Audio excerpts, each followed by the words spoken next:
రేవంత్ రెడ్డి గారు పత్రికా సమావేశం పెట్టి తానేదో ఘనమైనటువంటి ఒక విజయం సాధించినట్లు, తన మోసాన్ని, తన దోపిడిని, తన పరిపాలనా రాహిత్యాన్ని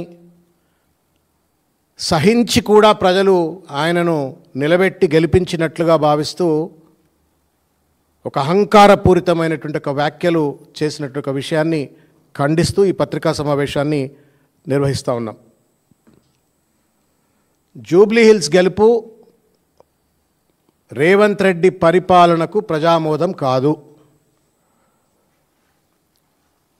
ఉప ఎన్నికలలో అధికార పార్టీ గెలవడం సర్వసాధారణమైనటువంటిది.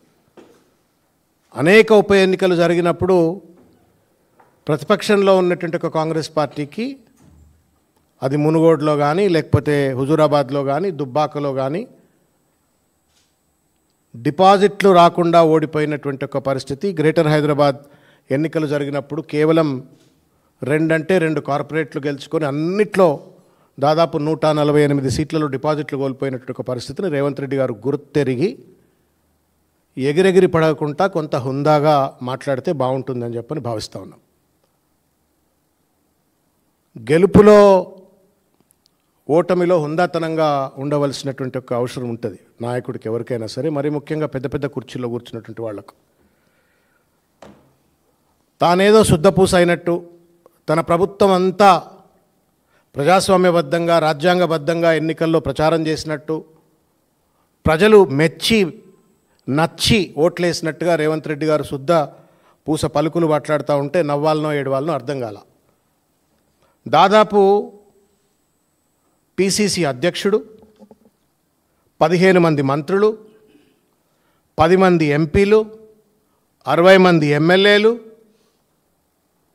ఏఐసిసి ప్రధాన కార్యదర్శి, కార్యదర్శులు, కార్యకర్త నుండి డీజీపీ వరకు పోలీసులు, ఎన్నికల సిబ్బంది అందరూ కుమ్మక్కైపోయి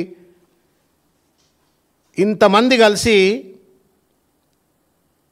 భర్త కోల్పోయినటువంటి ఒక మహిళ మీద అనేక దాష్టికాలకు పాల్పడి, బీఆర్ఎస్ పార్టీ కార్యకర్తలపైన అనేక దాష్టికాలకు పాల్పడి 200 కోట్ల రూపాయలు పైచిలకు ఖర్చు పెట్టి వాటిపైన కూడా విశ్వాసం లేకుండా గెలుపు సాధ్యం కాదని తెలిసిన తర్వాత ఎంఐఎంను కాళ్ళ వేళ్ళబడి ఎంఐఎం శాసనసభ్యులను, కార్పొరేటర్లను పట్టుకొచ్చి బోగస్ ఓటర్లతో గెలిచిన తర్వాత కూడా తానేదో గెలిచినట్టు, అదేదో రిఫరెండం అయినట్టు, ఆయన ప్రభుత్వం అంతా కూడా అద్భుతంగా ఉందని చెప్పని ప్రజలు సర్టిఫికేట్ ఇచ్చినట్టుగా ఆయన జబ్బలు దరుచుకుంటుంటే నవ్వాలనా ఏడవాలనా అర్థం కానటువంటి ఒక పరిస్థితి. ఇది ప్రజలకు అర్థమైంది. పాత బస్తీలోనో, బీహార్లోనో, ఉత్తరప్రదేశ్లోనో, రాయలసీమలోనో జరిగేటువంటి ఒక rigging, bogus voting, booth capturing, booth ఏజెంట్లను బెదిరించినటువంటి ఒక వైనం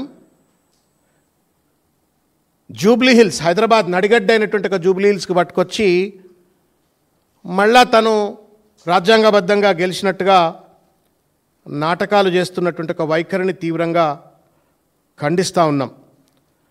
వాస్తవానికి ఎన్నిక, జూబ్లీ హిల్స్ ఎన్నిక రేవంత్ రెడ్డి గారికి జీవన్మరణ సమస్య ఇది.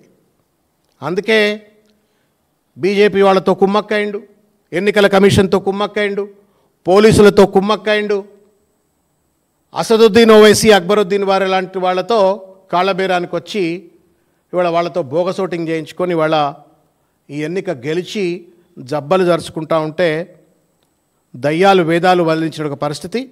జీవన్మరణ సమస్య ఎందుకు అంటున్నాను అంటే, ఈ పదవి ఈ ఎన్నిక కనుక ఓడిపోయి ఉంటే అనలిస్ట్లో కానివ్వండి, లేకపోతే ఢిల్లీలో ఉన్న సర్కిల్స్లో అందరిలో కూడా ఒక మాట ఏంటంటే, ఈ ఎన్నిక ఓడిపోతే రేవంత్ రెడ్డి పదవి ఊడిపోతుంది, ముఖ్యమంత్రి పదవి ఊడిపోతుంది అని చెప్పని తెలిసి ఎన్ని అడ్డమైనటువంటి ఒక దొడ్డిదారులు దొక్కాలనో అన్ని అడ్డమైన దొడ్డిదారులన్నీ దొక్కి ఈ ఎన్నిక గెలిచినటువంటి ఒక విషయాన్ని గుర్తు చేస్తూ ఉన్నాము. ఇంకొక విషయం ఏంటంటే, చాలా సర్వేలు మీరు కూడా చూసుంటారు, మీడియా మిత్రులు చూసుంటారు, సోషల్ మీడియాలో కూడా సర్క్యులేట్ అయినట్టు ఒక సర్వేలు చూసుంటారు.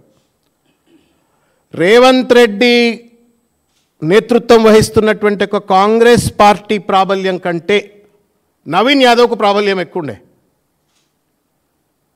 percentage of people acceptance was more for Naveen than Congress party and Revanth Reddy. మళ్ళీ అదేదో నేను గెలిచినా అని చెప్పని ఆయన భుజకీర్తులు తగిలించుకొని ఆయన జబ్బలు దరుచుకుంటా ఉంటే ప్రజలను మభ్యపెట్టినట్టు కాదా అని చెప్పని సూటిగా వారిని ప్రశ్నిస్తున్న పరిస్థితి. ఒకవేళ నిజంగానే గనక ఆయన నేతృత్వంలో పనిచేస్తున్న కాంగ్రెస్ ప్రభుత్వానికి కాంగ్రెస్ పార్టీకి బలం ఉన్నట్టయితే మొన్న 23 ఎన్నికల్లో ఓడిపోయిన అజరుద్దీన్కి ఎందుకు టికెట్ ఇవ్వలే? అజరుద్దీన్ ఎందుకు అభ్యర్థిగా పెట్టలే? ఎంఐఎం పార్టీ నుండి ఓడిపోయినటువంటి ఒక నవీన్ యాదవ్ గారికి తీసుకొచ్చి నువ్వు టికెట్ ఇచ్చినావు తప్ప నీ సొంత పార్టీలో ఓడిపోయినటువంటి ఒక అభ్యర్థికి టికెట్ ఇవ్వలేదంటే నీ పార్టీ గెలుస్తుందనే ఒక నమ్మకం రేవంత్ రెడ్డికే లేదు. Same thing happened. కంటోన్మెంట్లో కూడా గట్లనే బీజేపీ అభ్యర్థి అయినటువంటి గణేష్ను పట్టుకొచ్చి టికెట్ ఇచ్చిండు తప్ప పాప మా వెన్నెలమ్మ మా గద్దరను వాడుకున్నాడు. మా గద్దరను ఊరూరు తిప్పిండ్రు, మీటింగ్లు తిప్పిండ్రు, ఆయనతో ప్రచారాలు చేయించుకున్నారు.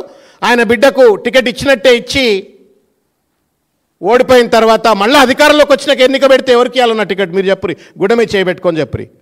గద్దరన మీద గౌరవం ఉన్నట్టయితే రేవంత్ రెడ్డికి ఆయన అధికారం మీద ఆయన ప్రజామోదం మీద కనుక నిజమైన విశ్వాసం ఉన్నట్టయితే వెన్నెల గారికి సీట్ ఇవ్వాలా? వెన్నెల గారికి సీట్ ఇవ్వలే. గణేష్ అని చెప్పని బీజేపీలు ఉన్నారని పట్టుకొచ్చి టికెట్ ఇచ్చిండు. ఇక్కడనేమో అజరుద్దీన్ ఒక మైనారిటీ సెలబ్రిటీని టికెట్ ఇవ్వకుండా ఆయనను పక్కకు పెట్టి నవీన్ ఎంఐఎం క్యాండిడేట్ను పట్టుకొచ్చి టికెట్ ఇచ్చిండ్రు. అంటే సొంత పార్టీలో ఉన్నటువంటి వాళ్ళందరినీ ఖతం చేస్తూ అటు బీజేపీ ఎంఐఎం వాళ్ళతో కొమ్ము కాస్తూ ఇవాళ టికెట్లు పంచి అదేదో దొడ్డిదారిన గుడ్డి దెబ్బ గెలిచినట్టు గెలిస్తే దాన్ని కూడా ఇవాళ ఆయన గొప్ప అని చెప్పని చెప్పుకునేటువంటి ఒక ప్రయత్నం చేస్తూ ఉన్నారు. ఇది కాంగ్రెస్ రేవంత్ రెడ్డి గెలుపు కాదు, ఇది నవీన్ యాదవ్ గెలుపు. You have to accept it.